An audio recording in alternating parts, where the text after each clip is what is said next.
오늘은 누가복음 24장입니다. 24장 30절에서 35절까지 말씀 함께 보겠습니다. 누가복음 24장 30절에서 35절입니다. 140페이지에 있습니다. 시작. 그들과 함께 음식 잡수실 때에 떡을 가지사 축사하시고 떼어 그들에게 주시니 그들의 눈이 밝아져 그인 줄 알아보더니 그들에게 보이지 아니하시는지라. 그들이 서로 말하되 그래서 우리에게 말씀하시고 우리에게 성경을 풀어주실 때에 우리 속에서 마음이 뜨겁지 아니하더냐 하고 곧 그때로 일어나 예루살렘에 돌아가 보니 11 제자 및 그들과 함께한 자들이 모여 있어 말하기를 주께서 과연 살아나시고 시몬에게 보이셨다 하는지라. 두 사람도 길에서 된 일과 예수께서 떡을 떼심으로 자기들에게 알려주신 것을 말하더라. 아멘. 이 새벽에 예배하시는 은혜가 우리 성도님들께 함께 하시기를 예수님 이름으로 축복합니다. 아멘. 자, 예수님께서 부활하신 후에 엠마오로 가는 두 제자에게 나타나신 내용입니다. 자, 그런데 이상한 내용이 나옵니다. 엠마오로 가는 길에 그 두 제자와 예수님이 내내 대화를 나눴습니다. 그런데 그 제자들이 그 자기와 대화 나눈 분이 예수님인 것을 몰랐던 겁니다. 그리고 장소에 도착해서 예수님과 식사하고 예수님이 떡을 떼서 나눠주시니까 그때 눈이 밝아져서 예수님인 걸 안 겁니다. 자, 여러분 이상하죠? 이 두 명의 제자가 12명의 제자에 포함되진 않았습니다. 그러나 예수님의 얼굴 모를 사람은 아니지 않습니까? 그런데 그제서야 나중에 예수님을 알아본 것이 이상하죠. 그래서 어떤 학자들은 이렇게 말합니다. 예수님께서 부활하신 후에 육체가 이전의 육체와 다르기 때문에 쉽게 알아보지 못했을 것이다. 이렇게 얘기를 합니다. 물론 예수님의 육체는 이전 육체와 다릅니다. 부활하신 육체는 성경 다른 곳에 보면 벽을 뚫고 제자들이 있는 곳에 나타날 정도니까 분명 몸과 부활한 육체는 다르긴 합니다. 그런데 여러분, 예수님이 얼굴까지 다르게 하실 리는 없지 않습니까? 얼굴까지 몰라본 거는 말이 안 되는 거죠. 자, 그럼 왜 예수님을 한번 알아보지 못했을까? 그 힌트가 15절, 16절에 나옵니다. 같이 보시죠. 15절에서 16절입니다. 제가 읽겠습니다. 그들이 서로 이야기하며 문의할 때에 예수께서 가까이 이르러 그들과 동행하시나 그들의 눈이 가리워져서 그인 줄 알아보지 못하거늘. 아멘. 자, 눈이 어둡다, 눈이 가리워졌다 이런 표현을 합니다. 자, 성경에서 눈은요 단순히 시력이 좋지 않다, 눈이 어둡다는 말은 단순히 시력이 좋지 않다라는 뜻만이 아닙니다. 성경에서 눈이 어둡다라는 말을 할 때는 그 사람의 영성이 어둡다라는 말과 똑같습니다. 그렇게 이어집니다. 우리 그 성경의 구약에 보면 사무엘 시대의 제사장 엘리 제사장이었죠. 엘리 제사장이 눈이 어둡다라고 기록되어 있습니다. 그와 동시에 그 시대가 어떤 시대였느냐? 말씀이 희귀한 시대라고 기록되어 있습니다. 눈이 어둡다는 말과 말씀이 희귀하다는 말이 같이 나옵니다. 이 얘기는 그 당시에 영적 리더였던 지도자였던 엘리 제사장의 영성이 어두웠다는 걸 말하는 겁니다. 자, 또 있죠. 이삭, 그 믿음의 사람 중에 이삭이 이제 죽음을 앞에 두고 그 아들들을 축복하려고 합니다. 그런데 이 이삭은 첫째 아들을 더 좋아했습니다. 그런데 엄마가, 그 아내가 그걸 압니다. 그 아내는 둘째 아들을 더 좋아했거든요. 그래서 둘째 아들을 첫째 아들처럼 분장을 시키고 그 남편을 속이고 축복을 받게 합니다. 자, 물론 그를 속이고 축복받게 한 것은 잘못된 행동입니다. 그런데 정말 이삭이 깨어있는 사람이었다면 둘째 아들을 더 축복하는 게 맞습니다. 왜냐? 그 두 아들들이 동시에 나왔는데 하나님께서 약속하실 때 첫째보다 둘째를 더 크게 쓰셨다고 분명히 말씀하셨기 때문입니다. 그거를 기억하고 있는 사람이라면, 그렇게 깨어있는 사람이라면 둘째를 더 축복하는 것이 맞습니다. 그런데 그렇지 않았다는 거죠. 자, 이때도 이삭의 눈이 어두웠다라고 표현합니다. 그럼 반대로 모세는 어땠습니까? 모세는 죽을 때까지 눈이 밝았다라고 성경에 기록되어 있습니다. 눈은 그런 의미를 갖고 있는 겁니다. 자, 그렇다면 오늘 엠마오로 가는 두 명의 제자들의 눈이 가려워져서라는 이 표현은 아직 그들의 영성이 어둡다는 것이고 바른 분별력이 없다는 것을 말합니다. 보아야 할 것을 아직 제대로 못 보는 겁니다. 그러니까 예수님을 몰라보는 거죠. 자, 그런 그들이 뭐라고 말하는지를 보죠. 19절 말씀 같이 읽어보겠습니다.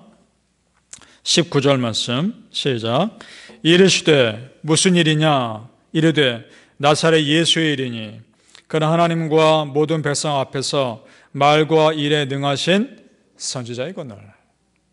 자, 옆에 예수님이 가고 있습니다. 그러면서 너희 지금 무슨 얘기하고 있느냐? 그러면서 그들의 대답이 이겁니다. 예수에 대한 얘기다 라고 얘기를 하면서 그분은 능하신 선지자다 이렇게 말합니다. 자, 여러분, 그들의 말에서 무엇이 잘못됐습니까? 잘못된 게 있습니다. 예수님을 선지자로 말하고 있다고 하는 겁니다. 여러분, 그러나 예수님은 단순한 선지자가 아닙니다. 예수님은 메시아입니다. 예수님은 구세주입니다. 믿습니까? 그들에게 예수님은 그저 선지자였던 겁니다.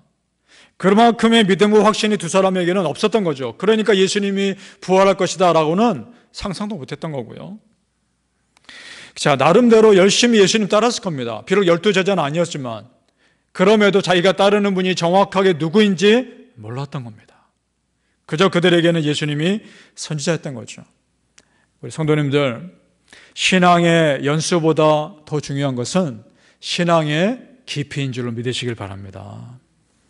그렇습니다. 우리 믿음 생활이 얼마나 오래 했느냐보다 훨씬 더 중요한 것은 내가 얼마나 예수님을 깊이 알고 있느냐입니다. 그 예수님과 얼마나 인격적으로 깊이 교제하고 있느냐가 훨씬 중요합니다. 신앙의 연수가 짧아도 예수님을 깊이 알 수 있습니다. 그 사람의 믿음의 자세에 달려있는 겁니다. 한번 생각해 보죠. 여러분, 예수님과 제자들이 그렇게 깊이 인격적으로 알게 된 기간이 어떻게 됩니까?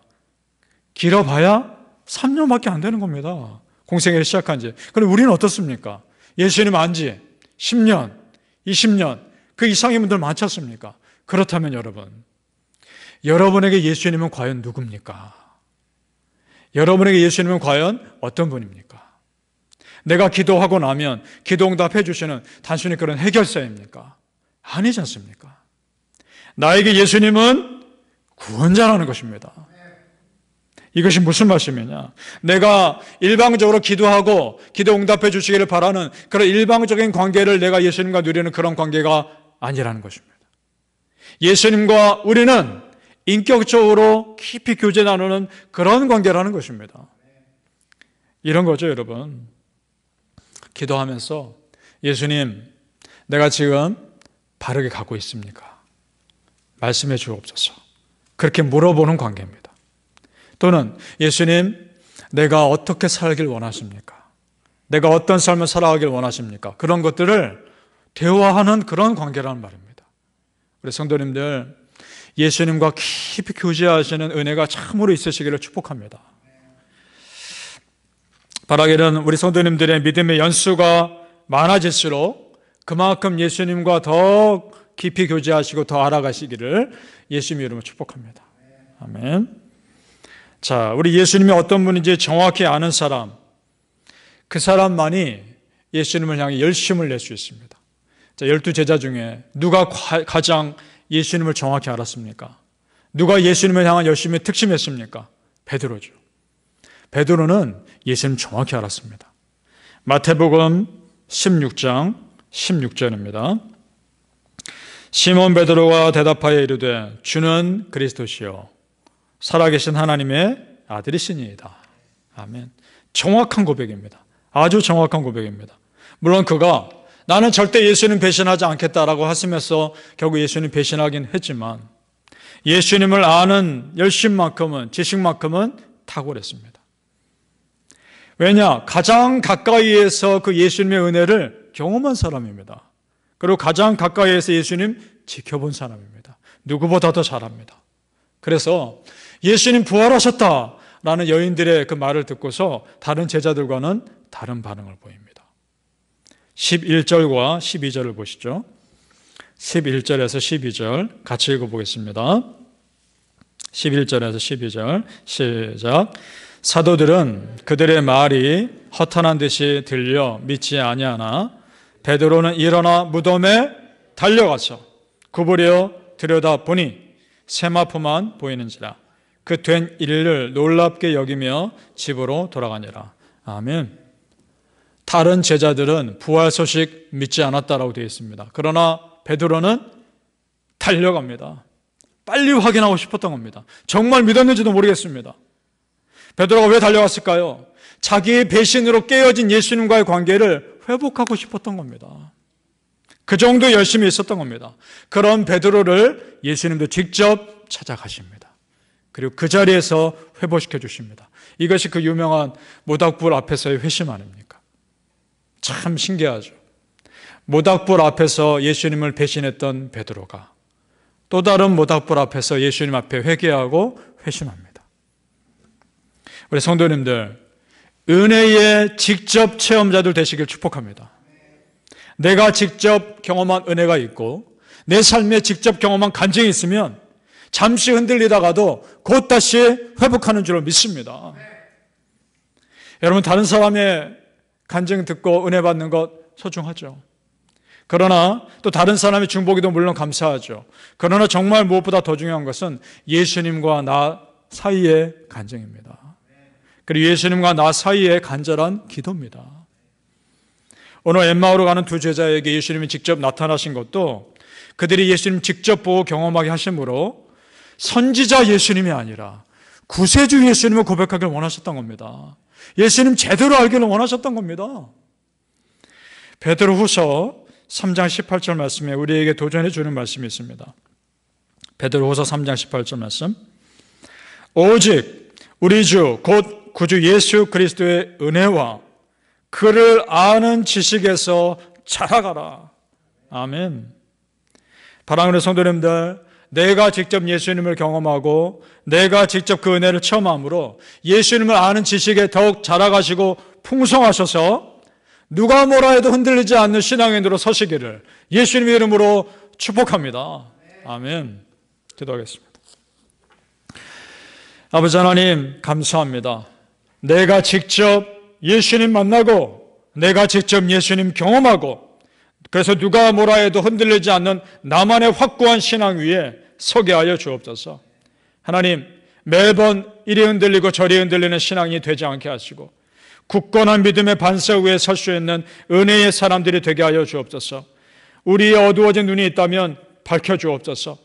더 이상 어두운 눈으로 살지 않게 하시고 밝은 눈으로 살아 예수님이 내 삶에 어떻게 역사하시는지, 하나님이 내 삶에서 어떻게 나를 붙들어주고 계시는지, 성령 하나님이 내 삶을 어떻게 인도하고 계시는지 똑똑히 볼 수 있도록 하나님 축복하여 주시옵소서. 하나님, 우리 성도님들 한 분 한 분 사랑하소서, 축복하소서, 굳건히 붙들어 주소서. 그래서 흔들리지 않는 믿음의 반석 위에 설 수 있게 하여 주시옵소서. 감사하며 예수님 이름으로 기도합니다. 아멘.